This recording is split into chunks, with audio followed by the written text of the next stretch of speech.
ಸ್ವಾಗತ. ನಾನು ಅಮೃತ ಶ್ರೀಕಂಠ. ರಾಜ್ಯದ ಬಗ್ಗೆ ಧ್ವನಿ ಎತ್ತದ ಸಂಸದರನ್ನ ಹರಾಜು ಹಾಕುವ ಮೂಲಕ ಕನ್ನಡಪರ ಹೋರಾಟಗಾರ ವಾಟಾಳ್ ನಾಗರಾಜ್ ವಿನೂತನವಾಗಿ ಪ್ರತಿಭಟನೆಯನ್ನ ನಡೆಸಿದ್ದಾರೆ. ಮೈಸೂರಿನ ಹಾರ್ಡಿಂಗ್ ವೃತ್ತದಲ್ಲಿ ವಿನೂತನ ಪ್ರತಿಭಟನೆಯನ್ನ ನಡೆಸಿದಂತಹ ವಾಟಾಳ್ ನಾಗರಾಜ್ ಅವರು ರಾಜ್ಯದ ಸಂಸದರನ್ನ ಹರಾಜಿಗೆ ಇಟ್ಟು ಆಕ್ರೋಶವನ್ನ ವ್ಯಕ್ತಪಡಿಸಿದ್ರು. ಕರ್ನಾಟಕದ ಸಂಸದರ ಭಾವಚಿತ್ರಗಳನ್ನಿಟ್ಟು ನಡೆದಂತಹ ಹರಾಜು ಪ್ರಕ್ರಿಯೆಯಲ್ಲಿ ಮಂಡ್ಯ ಸಂಸದೆ ಸುಮಲತಾ ಅಂಬರೀಶ್ ₹1 ಹರಾಜಾದ್ರು. ಉಳಿದ ಸಂಸದರನ್ನ ಯಾರೂ ಖರೀದಿಸದೆ ಇದ್ದರಿಂದ ಅವರಿಗೆ ₹1 ಬೆಲೆಯೂ ಇಲ್ಲ ಅಂತ ಹರಿಹಾಯ್ದರು. ಪರಿಸ್ಥಿತಿ ನಾವು ಗಂಭೀರವಾಗಿ ಯೋಚನೆ ಮಾಡಬೇಕಾಗಿದೆ. ಶಾಸನಸಭೆಯಲ್ಲಿ ನಿನ್ನೆ ಸರ್ವ ಪಕ್ಷಗಳು ಸೇರಿದಂತೆ ಆಡಳಿತ ಪಕ್ಷದವರು ಮಾತನಾಡಿದ್ದಾರೆ. ಆ ಮಾತುಗಳಿಗೆ ಬೆಲೆ ಇಲ್ಲ, ಆ ಮಾತುಗಳಿಗೆ ಗೌರವ ಇಲ್ಲ, ಆ ಮಾತುಗಳಿಗೆ ಮನ್ನಣೆ ಇಲ್ಲ. ಒಂದು ನಿರ್ಣಯವನ್ನ ಮಾಡಿದ್ದಾರೆ. ಆ ನಿರ್ಣಯವನ್ನ ಗೃಹ ಮಂತ್ರಿಯವರಿಗೆ ಕಳಿಸಿದ್ದಾರೆ. ಏನಾಯ್ತದು? ಇದು ಕನ್ನಡಿಗರ ಮೇಲೆ, ಕನ್ನಡಿಗರ ಶಕ್ತಿಯನ್ನ ಕಡಿಮೆ ಮಾಡತಕ್ಕಂಥದ್ದು ನಿರ್ಣಯ. ಇದು ಆ ನಿರ್ಣಯವನ್ನ ಗೃಹ ಮಂತ್ರಿಯವರಿಗೆ ಕಳಿಸಿದ್ದಾರೆ. ನಲ್ಲಿ ಎಲ್ಲ ಕನ್ನಡ ಪರ ಸಂಘಗಳ ಸಭೆಯನ್ನು ಕರೆದಿದ್ದೇವೆ. ನಿಮ್ಮ ಬಗ್ಗೆ ನನ್ನ ಬಹಳ ಗೌರವ ಇದೆ. ಯಾರ್ಯಾರೋ ನಿಮ್ಮನ್ನು ಇಳಿಸಬೇಕು ಅಂತ ಓಡಾಡ್ತಾ ಇದ್ದಾರೆ. ಇದೇ ವೇಳೆ ಮಾತನಾಡಿದ ಅವರು, ರಾಜ್ಯದಲ್ಲಿ ಎಂಇಎಸ್ ಕಾರ್ಯಕರ್ತರ ಪುಂಡಾಟಿಕೆ ಹೆಚ್ಚಾಗಿದೆ. ಎಂಇಎಸ್ ಬ್ಯಾನ್ ಮಾಡುವುದಕ್ಕೆ ರಾಜ್ಯದ ಜನಪ್ರತಿನಿಧಿಗಳು ಮೀನಾಮೇಷವನ್ನ ಎಣಿಸುತ್ತಿದ್ದಾರೆ. ಮುಖ್ಯಮಂತ್ರಿ ಬಸವರಾಜ ಬೊಮ್ಮಾಯಿ ಅವರು ಈ ಬಗ್ಗೆ ಸೂಕ್ತ ನಿರ್ಧಾರವನ್ನು ಕೈಗೊಳ್ಳಬೇಕು. ಈ ಬಗ್ಗೆ ನಾಳೆ ಬೆಂಗಳೂರಿನಲ್ಲಿ ವಿವಿಧ ಕನ್ನಡಪರ ಸಂಘಟನೆಗಳ ಸಭೆಯನ್ನ ಕರೆದಿದ್ದೇನೆ. ಸಭೆಯಲ್ಲಿ ಉಗ್ರ ಹೋರಾಟದ ತೀರ್ಮಾನ ಕೈಗೊಳ್ಳುತ್ತೇವೆ. ಸರ್ಕಾರ ಕಠಿಣ ನಿರ್ಧಾರವನ್ನ ಕೈಗೊಳ್ಳದಿದ್ರೆ ಸಿಎಂ ರಾಜೀನಾಮೆ ನೀಡಬೇಕಾಗುತ್ತೆ. ನಾಳಿನ ಸಭೆಯಲ್ಲಿ ಕರ್ನಾಟಕ ಬಂದ್ ಬಗ್ಗೆಯೂ ತೀರ್ಮಾನ ಮಾಡ್ತೀವಿ. ಕೇಂದ್ರ ಸರ್ಕಾರ ಮಹಾರಾಷ್ಟ್ರದಲ್ಲಿ ಆಡಳಿತದಲ್ಲಿರುವಂತಹ ಉದ್ಧವ್ ಠಾಕ್ರೆ ನೇತೃತ್ವದ ಸರ್ಕಾರವನ್ನ ವಜಾ ಮಾಡಬೇಕು. ಇಷ್ಟೆಲ್ಲ ಆಗಿದ್ರು ರಾಜ್ಯದ ಸಂಸದರು ನಮಗೇನು ಗೊತ್ತಿಲ್ಲ ಅನ್ನೋ ರೀತಿ ವರ್ತಿಸುತ್ತಿದ್ದಾರೆ ಅಂತ ಕಿಡಿಕಾರಿದ್ರು. ಇದಕ್ಕೆ ಒಂದು ದಿನನೂ ಅವಕಾಶ ಇಲ್ಲ. ನಾವು ನಿಮಗೆ ನಿನ್ನೆ ಮತ್ತು ಇವತ್ತು ಸಂಜೆವರೆಗೆ ಗಡುವನ್ನು ಕೊಟ್ಟಿದ್ದೇವೆ. ಈ ಸಂಜೆ ಒಳಗಾಗಿ ನೀವು ನಿಷೇಧ ಮಾಡಬೇಕು. ಇಲ್ಲ, ನಾಳೆ ಬೆಳಗ್ಗೆ ಬೆಂಗಳೂರಿನ ವುಡ್ಲ್ಯಾಂಡ್ಸ್ ಹೋಟೆಲ್ನಲ್ಲಿ ಎಲ್ಲ ಕನ್ನಡ ಪರ ಸಂಘಗಳ ಸಭೆಯನ್ನು ಕರೆದಿದ್ದೇವೆ. ಸಭೆಯಲ್ಲಿ ಉಗ್ರ ಹೋರಾಟವನ್ನ ಮಾಡುವ ಬಗ್ಗೆ ತೀರ್ಮಾನ ಕೈಗೊಳ್ತೇವೆ. ಸರ್ಕಾರದ ರಾಜೀನಾಮೆಗೂ ಒತ್ತಾಯ ಮಾಡ್ತೇವೆ. ನಿಮ್ಮ ಬಗ್ಗೆ ನನ್ನ ಬಹಳ ಗೌರವ ಇದೆ. ಯಾರ್ಯಾರೋ ನಿಮ್ಮನ್ನು ಇಳಿಸಬೇಕು ಅಂತ ಓಡಾಡ್ತಾ ಇದ್ದಾರೆ. ನಾವು ಆ ಲಿಸ್ಟ್ನಲ್ಲಿ ಇಲ್ಲ. ನಾವು ನಿಮ್ಮ ಬಗ್ಗೆ ಗೌರವ, ನೀವು ಮುಖ್ಯಮಂತ್ರಿಯಾಗಿ ಇರಬೇಕು ಅನ್ನೋದು ನನ್ನ ಇಚ್ಛೆ. ನಿಮ್ಮ ತಂದೆ ಎಸ್.ಆರ್. ಬೊಮ್ಮಾಯಿ ನನ್ನ ಜೊತೆಲಿದ್ದರು. ನೀವು ಬಹಳ ನ್ಯಾಯ ವಿನಯನಿದ್ದೀರಿ. ಅದ್ರ ಬಗ್ಗೆ ನನ್ನ ಬಹಳ ಗೌರವ. ಆದರೆ ನೀವು ಮಾಡಬೇಕಾದ್ದು ಮಹಾರಾಷ್ಟ್ರ ಏಕೀಕರಣ ಸಮಿತಿಯನ್ನ ನಿಷೇಧ ಮಾಡಲೇಬೇಕು. ನೀವು ಒಂದು ಪತ್ರ ಕೇಂದ್ರಕ್ಕೆ ಬರೆದರೆ ಅದು ಆಗೋದಿಲ್ಲ, ಸಾಧ್ಯ ಇಲ್ಲ. ಚಾಮರಾಜನಗರ ಜಿಲ್ಲೆ ಕೊಳ್ಳೇಗಾಲ ತಾಲೂಕಿನ ಸಿಂಗಾನಲ್ಲೂರು ಗ್ರಾಮದಲ್ಲಿ ತಡರಾತ್ರಿ ಭಾರಿ ಪ್ರಮಾಣದ ಶಬ್ದಕ್ಕೆ ಸುಮಾರು 10 ರಿಂದ 11 ಮನೆಗಳು ಹಾನಿಗೊಂಡಿರುವಂತಹ ಘಟನೆ ಜರುಗಿದೆ. ಪರಿಶಿಷ್ಟ ಜಾತಿಯ ಬಡಾವಣೆಯಲ್ಲಿ ಈ ಘಟನೆ ನಡೆದಿದ್ದು, ಕಳೆದ ತಡರಾತ್ರಿ ಭಾರೀನೇ ಶಬ್ದ ಕೇಳಿಸಿದೆ. ಪರಿಣಾಮ ನಿದ್ದೆಯಲ್ಲಿದ್ದ ಜನರೆಲ್ಲರೂ ಮನೆಯಿಂದ ಹೊರಬಂದು ನೋಡಲಾಗಿ 10ಕ್ಕೂ ಹೆಚ್ಚು ಮನೆಗಳು ಹಾನಿಗೊಳಗಾಗಿವೆ. ಮಹಾದೇವಮ್ಮ, ಶೈಲಪ್ಪ, ಸೋಮಣ್ಣ, ಸಿದ್ದರಾಜು, ಸುರೇಶ್ ಸೇರಿದಂತೆ ಇನ್ನಿತರ ಮನೆಗಳು ಹಾನಿಗೆ ಒಳಗಾಗಿದ್ದು, ಈ ಪೈಕಿ ಸಿದ್ದರಾಜು ಎಂಬುವರ ಮನೆಯು ಸಂಪೂರ್ಣ ಜಖಂಗೊಂಡಿದೆ. ಈ ಅವಘಡದಲ್ಲಿ ಸಿದ್ದರಾಜು ಮನೆಯಲ್ಲಿ ವಾಸವಿದ್ದಂತಹ ರತ್ನಮ್ಮ ಎಂಬುವರ ತೋಳಿಗೆ ಪೆಟ್ಟಾಗಿದ್ದು, ಬಾಣಂತಿ ನಂದಿನಿ 1 ವರ್ಷದ ಮಗು ಆಶ್ಚರ್ಯಕರ ರೀತಿಯಲ್ಲಿ ಪಾರಾಗಿದ್ದಾರೆ. ಇನ್ನು ಅದೃಷ್ಟವಶಾತ್ ಯಾವುದೇ ಪ್ರಾಣಾಪಾಯ ಸಂಭವಿಸಿಲ್ಲ. ಇನ್ನು ವಿಚಾರ ತಿಳಿದು ಸ್ಥಳಕ್ಕೆ ಆಗಮಿಸಿದ ಹನ್ನೂರು ಶಾಸಕ ಆರ್ ನರೇಂದ್ರ ಅವರು ಹಾನಿಗೊಳಗಾದ ಕುಟುಂಬಗಳಿಗೆ ಸಾಂತ್ವನ ಹೇಳಿದ್ದು, ಅವಘಡಕ್ಕೆ ಕಾರಣ ಏನು ಎಂಬುದರ ಬಗ್ಗೆ ತಿಳಿಸುವಂತೆ ಅಧಿಕಾರಿಗಳಿಗೆ ಸೂಚನೆಯನ್ನ ನೀಡಿದ್ದಾರೆ.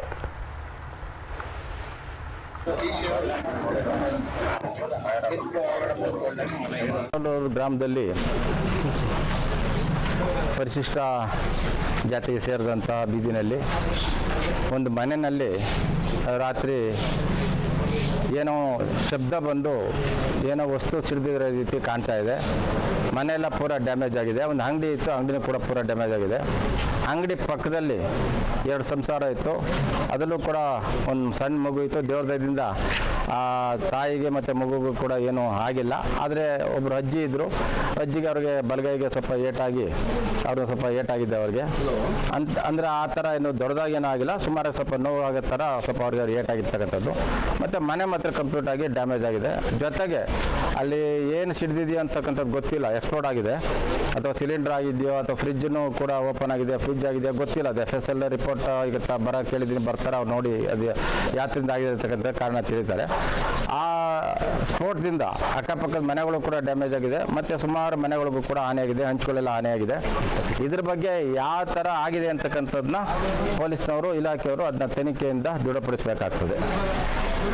ರಾತ್ರಿಯಲ್ಲಿ ತುಂಬ ಭಾರಿ ಶಬ್ದಾಗ್ಬಿಟ್ಟು 10 ಮನ ಎಲ್ಲ ಏಟಾಗ್ಬಿಟ್ಟು ತುಂಬ ಭಯಂಕರ ಆಗ್ಬಿಡ್ತು ಸ್ವಾಮಿ.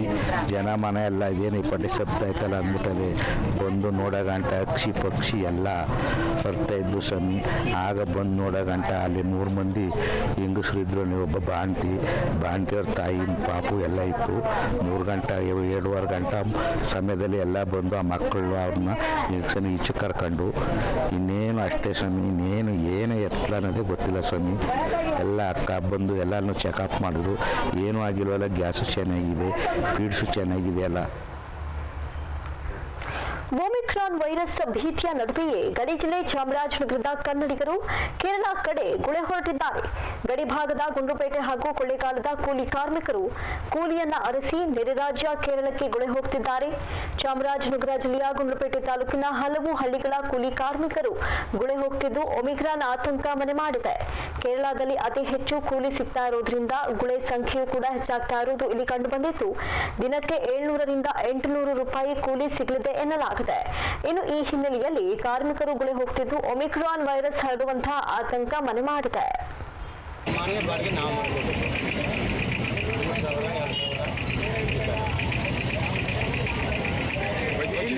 ಪೋಷಕರ ವಿರೋಧವನ್ನ ಲೆಕ್ಕಿಸದೆ ಪ್ರೀತಿಸಿದ ಯುವಕನನ್ನ ಮದುವೆಯಾದ ಮಗಳನ್ನೇ ಹೆತ್ತ ತಂದೆಯೇ ಸಬ್ ರಿಜಿಸ್ಟ್ರಾರ್ ಕಚೇರಿಯಿಂದ ಬಲವಂತವಾಗಿ ಎಳೆದುಕೊಂಡು ಹೋಗಲು ಯತ್ನಿಸಿರುವಂತಹ ಘಟನೆ ನಂಜನಗೂಡಿನಲ್ಲಿ ನಡೆದಿದೆ. ಮಗಳ ಮಾಂಗಲ್ಯ ಸರ ಕಿತ್ತು ಹಾಕಿದ ತಂದೆ ಜುಟ್ಟು ಹಿಡಿದು ಎಳೆದಾಡಿ ಬಲವಂತವಾಗಿ ಕರೆದೊಯ್ಯಲು ಯತ್ನಿಸಿದ್ದಾನೆ. ತಂದೆಗೆ ಡೋಂಟ್ ಕೇರ್ ಎನ್ನದ ಮಗಳು ಸಾರ್ವಜನಿಕರ ನೆರವಿನಿಂದ ತಪ್ಪಿಸಿಕೊಂಡು ಪ್ರಿಯತಮನನ್ನ ಸೇರ್ಕೊಂಡಿದ್ದಾಳೆ. ಇನ್ನು ನಂಜನಗೂಡು ತಾಲೂಕಿನ ಹರಪಲೆ ಗ್ರಾಮದ ಚೈತ್ರ ಹಾಗೂ ಹಲ್ಲೆರೆ ಗ್ರಾಮದ ಮಹೇಂದ್ರ ಕಳೆದ 1.5 ವರ್ಷದಿಂದ ಪ್ರೀತಿಸಿದ್ದು ಡಿಸೆಂಬರ್ 8ರಂದು ಮದುವೆಯನ್ನ ಆಗಿದ್ರು. ಇನ್ನು ನೋಂದಣಾಧಿಕಾರಿಗಳ ಕಚೇರಿಯಲ್ಲಿ ತಮ್ಮ ವಿವಾಹವನ್ನ ನೋಂದಾಯಿಸಿಕೊಳ್ಳಲು ಬಂದಿದ್ದಾರೆ. ನೋಂದಣಿ ಪ್ರಕ್ರಿಯೆ ಮುಗಿಸಿ ಕಚೇರಿಯಿಂದ ಹೊರಬರ್ತಿದ್ದಂತೆಯೇ ಚೈತ್ರ ತಂದೆ ಬಸವರಾಜ ನಾಯ್ಕ ಪ್ರತ್ಯಕ್ಷವಾಗಿ ಮಗಳ ಕತ್ನಲ್ಲಿದ್ದ ಮಾಂಗಲ್ಯ ಸರವನ್ನ ಕಿತ್ತು ಹಾಕಿ ಜುಟ್ಟು ಹಿಡಿದು ಎಳೆದಾಡುತ್ತಾ ಕರೆದೊಯ್ಯುವಂತಹ ಪ್ರಯತ್ನವನ್ನ ಮಾಡಿದ್ದಾರೆ. ಇನ್ನು ಈ ಹಿನ್ನೆಲೆಯಲ್ಲಿ ಚೈತ್ರ ನನಗೆ ರಕ್ಷಣೆ ಬೇಕು ಅಂತ ನಂಜನಗೂಡು ಪೊಲೀಸ್ ಠಾಣೆಗೆ ದೂರನ್ನು ಸಹ ನೀಡಿದ್ದಾಳೆ.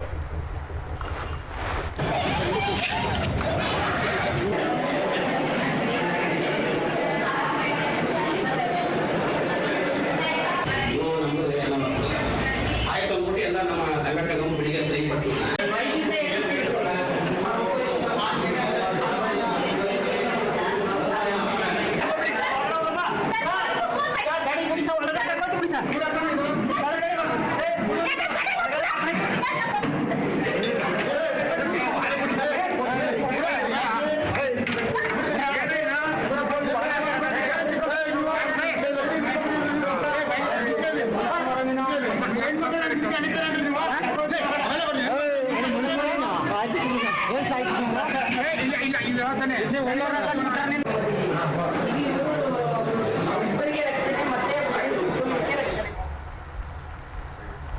ಬೆಳಗಾವಿಯಲ್ಲಿ ಪುಂಡಾಟಿಕೆ ಮೆರೆಯುತ್ತಿರುವ ಎಂಇಎಸ್ ಸಂಘಟನೆ ನಿಷೇಧಕ್ಕೆ ಒತ್ತಾಯಿಸಿ ಮೈಸೂರಿನಲ್ಲಿ ಪ್ರತಿಭಟನೆ ಮುಂದುವರೆದಿದ್ದು, ಕರ್ನಾಟಕ ಸೇನಾಪಡೆ ಸಂಘಟನೆ ಕಾರ್ಯಕರ್ತರಿಂದ ಪ್ರತಿಭಟನೆಯನ್ನ ನಡೆಸಲಾಯಿತು. ಮೈಸೂರು ಜಿಲ್ಲಾಧಿಕಾರಿ ಕಚೇರಿ ಬಳಿ ಜಮಾಯಿಸಿದಂತಹ ಪ್ರತಿಭಟನಾಕಾರರು ಎಂಇಎಸ್ ಕಾರ್ಯಕರ್ತರ ವಿರುದ್ಧ ವಿವಿಧ ಘೋಷಣೆ ಕೂಗಿ ಆಕ್ರೋಶವನ್ನು ವ್ಯಕ್ತಪಡಿಸಿದರು. ಕನ್ನಡ ಧ್ವಜ ಸುಡುವುದರ ಜೊತೆಗೆ ಕ್ರಾಂತಿವೀರ ಸಂಗೊಳ್ಳಿ ರಾಯಣ್ಣರ ಪ್ರತಿಮೆಯನ್ನು ಭಗ್ನಗೊಳಿಸಿರುವ ಘಟನೆಯನ್ನ ಖಂಡಿಸಿದರು. ಆರೋಪಿಗಳ ವಿರುದ್ಧ ಕಠಿಣ ಕ್ರಮ ಕೈಗೊಳ್ಳಬೇಕು, ಇಲ್ಲದಿದ್ದರೆ ಮುಂದಿನ ದಿನಗಳಲ್ಲಿ ಉಗ್ರ ಹೋರಾಟ ಮಾಡ್ತೇವೆ ಅಂತ ಎಚ್ಚರಿಕೆಯನ್ನು ನೀಡಿದರು. ಪದೇ ಪದೇ ಕನ್ನಡಿಗರ ಮೇಲೆ ದಬ್ಬಾಳಿಕೆ ಮಾಡುತ್ತಿರುವ ಎಂಇಎಸ್ ಕಾರ್ಯಕರ್ತರಿಗೆ ಬೆಳಗಾವಿಯ ಸುವರ್ಣಸೌಧದಲ್ಲಿ ಅಧಿವೇಶನ ನಡೆಯುವ ವೇಳೆಯಲ್ಲಿಯೇ ಅಲ್ಲಿನ ಎಂಇಎಸ್ ಕಾರ್ಯಕರ್ತರು ಪುಂಡರು ಏನು ಕನ್ನಡ ಧ್ವಜವನ್ನು ಸುಟ್ಟು ರಾಯಣ್ಣನ ಪ್ರತಿಮೆಯನ್ನು ಭಗ್ನಗೊಳಿಸಿ ಹಾಗೂ ನಮ್ಮ ಕರ್ನಾಟಕದ ವಾಹನಗಳ ಮೇಲೆ ಪ್ರವಾಸಿಗರ ಮೇಲೆ ಹಲ್ಲೆಯನ್ನು ಮಾಡಿರೋದು, ಗಾಡಿಗಳನ್ನ ಹೊಡೆದಾಕಿರೋದು ನಿಜಕ್ಕೂ ಖಂಡನೀಯ. ಇದನ್ನು ನಮ್ಮ ಕರ್ನಾಟಕ ಸೇನಾಪಡೆ ಖಂಡಿಸ್ತಾ ಇದೆ. ನಮ್ಮ ಬೆಳಗಾವಿ ಬಂದು ಕರ್ನಾಟಕದ ಅವಿಭಾಜ್ಯ ಅಂಗ. ಈಗಾಗಲೇ ಪ್ರಮೋದ್ ಮಹಾಜನ್ ವರದಿ ಪ್ರಕಾರ ಕರ್ನಾಟಕದ ಅವಿಭಾಜ್ಯ ಅಂಗ ಆಗಿದೆ ಬೆಳಗಾವಿ. ಆಗಿದ್ರೂ ಸಹ ಪದೇ ಪದೇ ಬೆಳಗಾವಿಯ ಎಂಇಎಸ್ ಕಾರ್ಯಕರ್ತರು, ಶಿವಸೇನೆ ಕಾರ್ಯಕರ್ತರು ಬೆಳಗಾವಿ ನಮ್ಮದು ಅಂತ ಖಾತೆ ಕೆರ್ಕೊಂಡು ಬಂದು ಜಗಳ ಆಡ್ತಾ ಇದ್ದಾರೆ. ಈ ಕೂಡಲೇ ಮಾನ್ಯ ಮುಖ್ಯಮಂತ್ರಿಗಳು ಏನು ಬೆಳಗಾವಿನಲ್ಲಿ ಅಧಿವೇಶನ ನಡೀತಾ ಇದೆ, ಅಲ್ಲೇ ನೀವು ಒಂದು ಎಲ್ಲ ಸಚಿವರುಗಳಿದ್ದಾರೆ, ಅಲ್ಲೇ ಎಲ್ಲ ಶಾಸಕರುಗಳಿದ್ದಾರೆ, ಎಲ್ಲ ಪಕ್ಷದವರಿದ್ದಾರೆ, ಇವ್ರನ್ನೆಲ್ಲ ನೀವು ತೀವ್ರವಾಗಿ ನಿಷೇಧ ಮಾಡಬೇಕು. ಬೆಳಗಾವಿಯಲ್ಲಿ ಕ್ರಾಂತಿವೀರ ಸಂಗೊಳ್ಳಿ ರಾಯಣ್ಣರ ಪ್ರತಿಮೆಯನ್ನ ಧ್ವಂಸ ಮಾಡಿರುವಂತಹ ಎಂಇಎಸ್ ಸಂಘಟನೆಯನ್ನ ನಿಷೇಧ ಮಾಡುವಂತೆ ಆಗ್ರಹಿಸಿ ಸಂಗೊಳ್ಳಿ ರಾಯಣ್ಣ ಯುವ ವೇದಿಕೆಯಿಂದ ಚಾಮರಾಜನಗರದಲ್ಲಿ ಬೃಹತ್ ಪ್ರತಿಭಟನಾ ಮೆರವಣಿಗೆ ನಡೆಯಿತು. ಚಾಮರಾಜನಗರದ ಶ್ರೀ ಚಾಮರಾಜೇಶ್ವರ ದೇವಾಲಯದ ಮುಂಭಾಗದಲ್ಲಿ ಸಮಾವೇಶಗೊಂಡ ಕುರುಬ ಸಮಾಜದ ಮುಖಂಡರು ರಾಜ್ಯಾಧ್ಯಕ್ಷ ರಾಜಶೇಖರ್ ನೇತೃತ್ವದಲ್ಲಿ ಪ್ರತಿಭಟನಾ ಮೆರವಣಿಗೆಯನ್ನ ನಡೆಸಿದರು. ದೇಶಪ್ರೇಮಿ ಸಂಗೊಳ್ಳಿ ರಾಯಣ್ಣನವರ ಪ್ರತಿಮೆಯನ್ನ ಧ್ವಂಸಗೊಳಿಸಿರುವ ಎಂಇಎಸ್ ಸಂಘಟನೆಯನ್ನ ರಾಜ್ಯದಲ್ಲಿ ನಿಷೇಧ ಮಾಡಬೇಕು ಅಂತಲೂ ಆಗ್ರಹಿಸಿದ್ರು.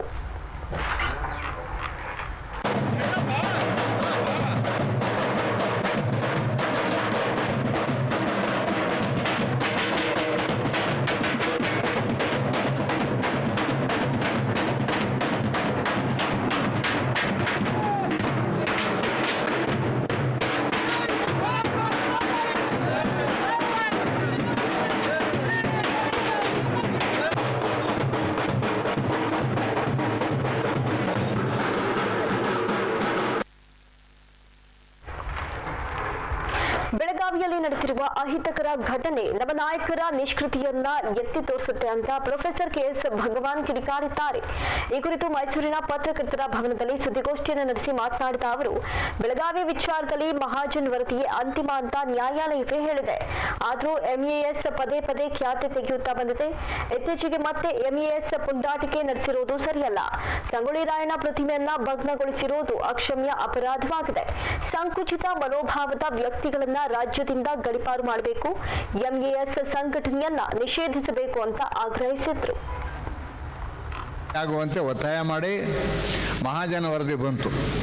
ಆ ಮಹಾಜನ ವರದಿಯಲ್ಲಿ ಅವರು ಮೊದಲು ಹೇಗಿದ್ದೋ ನಮ್ಮ ಬೆಳಗಾವಿ ಜಿಲ್ಲೆ ಕರ್ನಾಟಕದ ಒಂದು ಭಾಗವಾಗಿ ಅದೇ ರೀತಿಯಲ್ಲಿ ಅವರು ಮಹಾಜನ ವರದಿಯಲ್ಲಿ ಕೊಟ್ಟರು. ನಮಗೆ ಸೇರಬೇಕಾದ ಭಾಗಗಳು ಇನ್ನೂ ಅನೇಕ ಇವೆ. ಮಹಾರಾಷ್ಟ್ರದಲ್ಲೇ ಕನ್ನಡ ಮಾತಾಡೋ ಜನ ಬೇಕಾದಷ್ಟು ಜನ ಇದ್ದಾರೆ, ಪ್ರದೇಶಗಳಿವೆ, ಅವು ಇನ್ನೂ ನಮಗೆ ಸೇರಬೇಕು. ಅದ್ರ ಕಡೆಗೆ ನಾವಿನ್ನೂ ಹೋರಾಟ ಮಾಡಬೇಕಾಗಿದೆ. ಆದರೆ ಅಷ್ಟೆಲ್ಲ ಅನುಕೂಲಗಳನ್ನು ಮಹಾಜನ ವರದಿ ಮಹಾರಾಷ್ಟ್ರಕ್ಕೆ ಮಾಡಿದರೂ ಸಹ ಇದನ್ನು ಸರಿಯಾಗಿ ಅರ್ಥ ಮಾಡಿಕೊಳ್ಳದೆ ಎಂಇಎಸ್ ಸಂಘಟನೆಯವರು ಸುಮ್ಮನೆ ತೊಂದರೆಗಳನ್ನ ಕೊಡ್ತಾ ಇದ್ದಾರೆ, ಗಲಾಟೆ ಮಾಡ್ತಾ ಇದ್ದಾರೆ. ನಮ್ಮ ನಾಯಕರು ಸಹ ಇದನ್ನು ಗಟ್ಟಿಯಾಗಿ ಮಾತನಾಡ್ತಾ ಇಲ್ಲ. ನಾವು ಮಹಾಜನ ವರದಿಯನ್ನು ಒತ್ತಾಯ ಮಾಡಲಿಲ್ಲ. ಮಹಾರಾಷ್ಟ್ರ ಸರ್ಕಾರದವರೇ ಮಹಾಜನ ವರದಿ ಬರಬೇಕು ಅಂತ ಒತ್ತಾಯ ಮಾಡಿದ್ರು. ಆ ವರದಿ ಬಂದದ್ದು ಅದು ನಿಷ್ಪಕ್ಷಪಾತವಾಗಿ ನಮ್ಮ ಬೆಳಗಾವಿ ಜಿಲ್ಲೆಯನ್ನು ನಮ್ಮ ಕರ್ನಾಟಕಕ್ಕೆ ಅದು ಕೊಡ್ತು. ಬೆಳಗಾವಿ ಜಿಲ್ಲೆ ಇವತ್ತಿನಲ್ಲ, ಆ ಕಾಲದಿಂದಲೂ ಸ್ವಾತಂತ್ರ್ಯ ಚಳವಳಿಗೆ ಹಿಂದಿನ ಕಾಲದಿಂದಲೂ ಬ್ರಿಟಿಷರ ಕಾಲದಿಂದಲೂ ಅದು ಕರ್ನಾಟಕಕ್ಕೆ ಸೇರಿದೆ. ಗಾಂಧೀಜಿಯವರು ಅಲ್ಲಿ ಚಳವಳಿ ಮಾಡಲಿಕ್ಕೆ ಬಂದಾಗ ಮೈಸೂರಿನ ರಂಗಾಯಣದ ನಿರ್ದೇಶಕ ಅಡ್ಡಂಡ ಕಾರ್ಯಪರನ್ನ ವಜಾಗೊಳಿಸುವಂತೆ ಒತ್ತಾಯಿಸಿ ಪ್ರತಿಭಟನೆ ಮುಂದುವರೆದಿದೆ. ಮೈಸೂರಿನ ಕಲಾಮಂದಿರದ ಆವರಣದಲ್ಲಿರುವ ರಂಗಾಯಣ ಸಂಸ್ಥೆಯ ಮುಖ್ಯ ದ್ವಾರದ ಬಳಿ ಜಮಾಯಿಸಿದ್ದ ರಂಗಾಯಣ ಉಳಿಸಿ ಹೋರಾಟ ಸಮಿತಿಯ ಸದಸ್ಯರು ಅಡ್ಡಂಡ ಕಾರ್ಯಪರನ್ನ ವಜಾಗೊಳಿಸುವಂತೆ ಒತ್ತಾಯಿಸಿದರು. ರಂಗಾಯಣದ ನಿರ್ದೇಶಕ ಅಡ್ಡಂಡ ಕಾರ್ಯಪರವರು ಬಲಪಂಥೀಯ ಚಿಂತನೆಗಳನ್ನ ಬಲವಂತವಾಗಿ ಹೇರುತ್ತಿದ್ದಾರೆ, ರಾಜಕೀಯ ಪಕ್ಷದ ವಕ್ತಾರರಂತೆ ವರ್ತಿಸುತ್ತಿದ್ದಾರೆ. ಹಾಗಾಗಿ ಮನುವಾದಿ ಮನಸ್ಥಿತಿಯ ಅಡ್ಡಂಡ ಕಾರ್ಯಪ್ಪ ಅವರನ್ನ ಕೂಡಲೇ ಸೇವೆಯಿಂದ ವಜಾಗೊಳಿಸಬೇಕು ಅಂತ ಆಗ್ರಹಿಸಿದರು.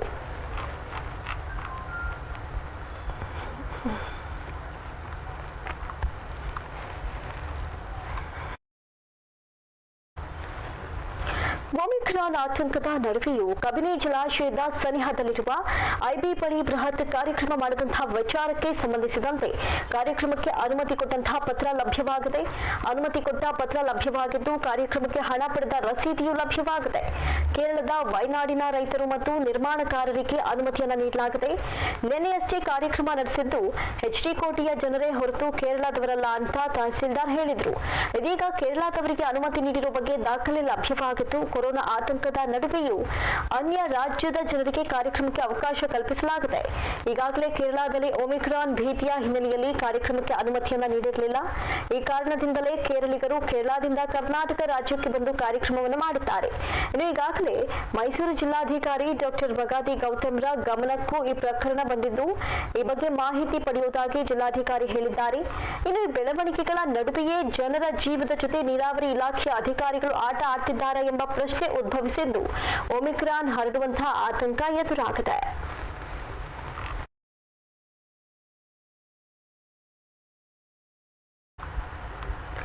ಮೈಸೂರು ಜಿಲ್ಲಾ ಕನ್ನಡ ಸಾಹಿತ್ಯ ಪರಿಷತ್ನ ಅಧ್ಯಕ್ಷ ಮಡಿಗೆರೆ ಗೋಪಾಲ್ರಿಗೆ ಸಲ್ಲಿಸಲಾಯಿತು. ಇನ್ನು ಮೈಸೂರಿನ ಪತ್ರಕರ್ತರ ಭವನದಲ್ಲಿ ಹಮ್ಮಿಕೊಂಡಿದ್ದ ಕಾರ್ಯಕ್ರಮದಲ್ಲಿ ಬ್ರಾಹ್ಮಿ ಬೋರ್ಡ್ನ ಶ್ರೀ ವಾಸುದೇವ ಮಹಾರಾಜ ಫೌಂಡೇಶನ್ ಹಾಗೂ ಹಿಮಾಲಯ ಫೌಂಡೇಶನ್ಗಳ ಸಂಯುಕ್ತಾಶ್ರಯದಲ್ಲಿ ಮಡಿಗೆರೆ ಗೋಪಾಲ್ರನ್ನ ಸನ್ಮಾನಿಸಿ ಅಭಿನಂದನೆ ಸಲ್ಲಿಸಲಾಯಿತು.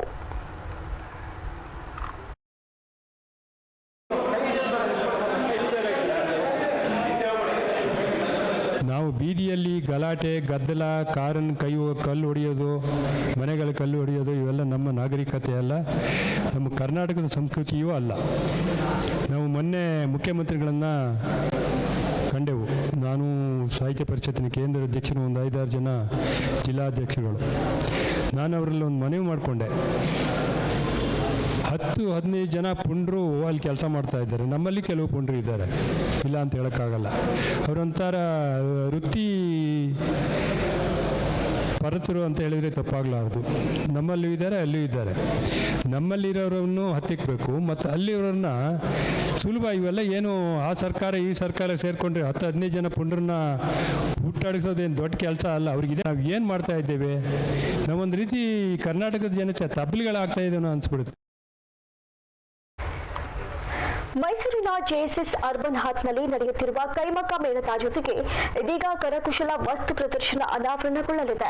ಡಿಸೆಂಬರ್ 24ರಿಂದ ಜನವರಿ 2ರವರೆಗೆ ಕರಕುಶಲ ವಸ್ತು ಪ್ರದರ್ಶನ ನಡೆಯಲಿದ್ದು 50ಕ್ಕೂ ಹೆಚ್ಚು ಮಳಿಗೆಗಳಲ್ಲಿ ರಾಷ್ಟ್ರೀಯ ಮತ್ತು ರಾಜ್ಯ ಪ್ರಶಸ್ತಿ ಪಡೆದಂತಹ ಕುಶಲಕರ್ಮಿಗಳಿಂದ ಕರಕುಶಲ ವಸ್ತುಗಳ ಬೃಹತ್ ವಸ್ತು ಪ್ರದರ್ಶನ ಅನಾವರಣಗೊಳ್ಳಲಿದೆ.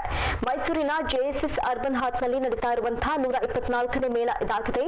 ಇನ್ನು ಈ ಮೇಳದಲ್ಲಿ ರಾಷ್ಟ್ರೀಯ ಮತ್ತು ರಾಜ್ಯ ಪ್ರಶಸ್ತಿ ಪಡೆದಿರುವಂತಹ ದೇಶದ ನಾನಾ ಭಾಗಗಳಿಂದ ಆಗಮಿಸಲಿರುವ 40ಕ್ಕೂ ಹೆಚ್ಚು ಕರಕುಶಲಕರ್ಮಿಗಳು ಹಾಗೂ ಸ್ಥಳೀಯ ಕುಶಲಕರ್ಮಿಗಳು ಭಾಗವಹಿಸಲಿದ್ದಾರೆ. ಇನ್ನು ಈ ಕುರಿತು ಮೈಸೂರಿನ ಪತ್ರಕರ್ತರ ಭವನದಲ್ಲಿ ನಡೆದಂತಹ ಸುದ್ದಿಗೋಷ್ಠಿಯಲ್ಲಿ ಕೇಂದ್ರ ಜವಳಿ ಮಂತ್ರಾಲಯದ ಮೈಸೂರು ಕರಕುಶಲ ಕೇಂದ್ರದ ಸಹಾಯಕ ನಿರ್ದೇಶಕ ಕೆಎಸ್ ಸುನೀಲ್ ಕುಮಾರ್ ಮಾಹಿತಿಯನ್ನ ನೀಡಿದ್ದಾರೆ.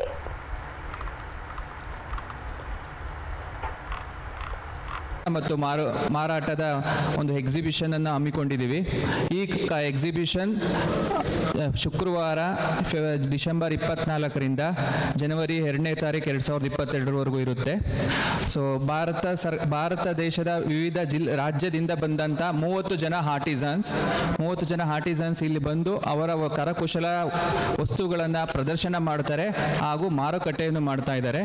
ಸೊ ಇದು ತುಂಬ ವರ್ಷಗಳಿಂದ ನಾವು ವರ್ಷ ತುಂಬ ಎಕ್ಸಿಬಿಷನ್, ಗಾಂಧಿ ಶಿಲ್ಪ ಬಜಾರ್ ಎಲ್ಲದನ್ನು ಮಾಡ್ತೀವಿ.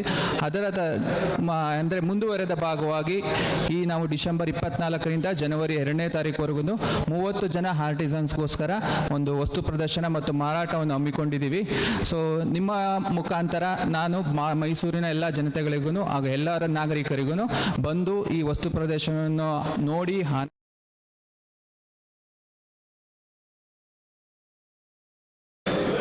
ಜೆಎಸ್ಎಸ್ ಮಹಾವಿದ್ಯಾಪೀಠದ ಅಂಗಸಂಸ್ಥೆಯಾಗಿರುವಂತಹ ಜೆಎಸ್ಎಸ್ ಮೈಸೂರು ಅರ್ಬನ್ ಹಾತ್ನಲ್ಲಿ ಜವಳಿ ಮಂತ್ರಾಲಯ ಭಾರತ ಸರ್ಕಾರದ ಸಹಯೋಗದೊಂದಿಗೆ ಕರಕುಶಲ ವಸ್ತು ಪ್ರದರ್ಶನವನ್ನು ಆಯೋಜನೆ ಮಾಡಲಾಗಿದೆ. ಅಂದರೆ ಈ ಮೇಳದಲ್ಲಿ ನಾವು ದೇಶದ ವಿವಿಧ ರಾಜ್ಯಗಳ ಸುಮಾರು 30ಕ್ಕೂ ಹೆಚ್ಚು ಕುಶಲಕರ್ಮಿಗಳನ್ನು ಈಗಾಗಲೇ ಆಹ್ವಾನಿಸಿದ್ದು ಅವರುಗಳು 24ನೇ ತಾರೀಕಿಂದ ನಮ್ಮಲ್ಲಿ ತುಳುನಾಡಿನ ಮಧುಮಲೈ ಬಳಿಯ ಮಸನಗುಡಿ ಕಾಡಂಚಿನ ಗ್ರಾಮದಲ್ಲಿ 4 ಬಲಿ ಪಡೆದಿದ್ದ ಹುಲಿ ಇದೀಗ ಮೈಸೂರಿನಲ್ಲಿ ಸುರಕ್ಷಿತವಾಗಿದೆ. ಹುಲಿಯನ್ನ ಕಳೆದ ಅಕ್ಟೋಬರ್ 14ರಂದು ಸೆರೆ ಹಿಡಿದು ಮೈಸೂರಿಗೆ ತರಲಾಗಿತ್ತು. ಸರಹದ್ದು ಕಾದಾಟದಲ್ಲಿ ಗಾಯಗೊಂಡಿದ್ದ 10 ವರ್ಷದ ಈ ಗಂಡು ಹುಲಿ ಗ್ರಾಮಕ್ಕೆ ನುಗ್ಗಿ ಜಾನುವಾರುಗಳು ಮಾತ್ರವಲ್ಲದೆ ಜನರನ್ನು ಬೇಟೆಯಾಡುತ್ತಿತ್ತು. ಸೆರೆ ಹಿಡಿದು ತಂದ ಈ ಹುಲಿಗೆ ಮೈಸೂರಿನ ಮೃಗಾಲಯದ ಪ್ರಾಣಿಗಳ ಪುನರ್ವಸತಿ ಕೇಂದ್ರದಲ್ಲಿ ಚಿಕಿತ್ಸೆಯನ್ನ ನೀಡಲಾಗುತ್ತಿದೆ. ಈ ಹುಲಿ ಪ್ರತಿದಿನ 16 ಕೆಜಿ ಮಾಂಸ ತಿನ್ನುತ್ತಿದ್ದು ಲವಲವಿಕೆಯಿಂದ ಓಡಾಡುತ್ತಿದೆ.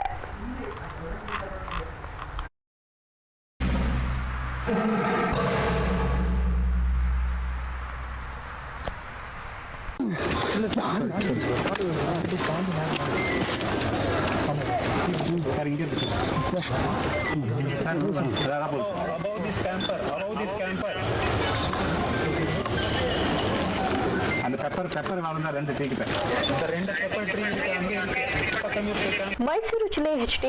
ತಾಲೂಕಿನ ಬೂಜಿಕಟ್ಟೆ ಗ್ರಾಮದ ಹೆಬ್ಬಾಳ ಜಲಾಶಯದ ಹಿನ್ನೀರಿನ ಸಮೀಪ ಬೃಹತ್ ಗಾತ್ರದ ಹೆಬ್ಬಾವು ಪತ್ತೆಯಾಗಿತ್ತು. ಹೆಬ್ಬಾವು ಕಂಡ ಆತಂಕಗೊಂಡಿದ್ರು ಗ್ರಾಮಸ್ಥರು. ಕೂಡಲೇ ಉರುಗ ರಕ್ಷಕ ಪ್ರಶಾಂತ್ ಗೌಡಗೆ ಕರೆ ಮಾಡಿ ವಿಷಯವನ್ನು ತಿಳಿಸಿದ್ರು. ಸ್ಥಳಕ್ಕೆ ಆಗಮಿಸಿದ ಪ್ರಶಾಂತ್ ಗೌಡ ಸುಮಾರು 11 ಅಡಿ ಉದ್ದವಿರುವಂತಹ ಹೆಬ್ಬಾವನ್ನ ರಕ್ಷಣೆ ಮಾಡಿದ್ದಾರೆ. ಬಳಿಕ ಗ್ರಾಮಸ್ಥರು ನೆಮ್ಮದಿಯ ನಿಟ್ಟುಸಿರನ್ನು ಬಿಟ್ಟಿದ್ದಾರೆ.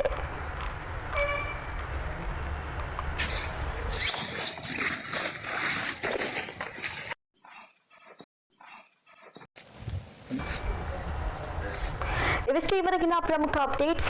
ನಿಷ್ಠೂರ ನಿರ್ಭೀತ ಸುದ್ದಿಗಾಗಿ ನೋಡ್ತಾರೆ ಸಿರಿ ಟಿವಿ.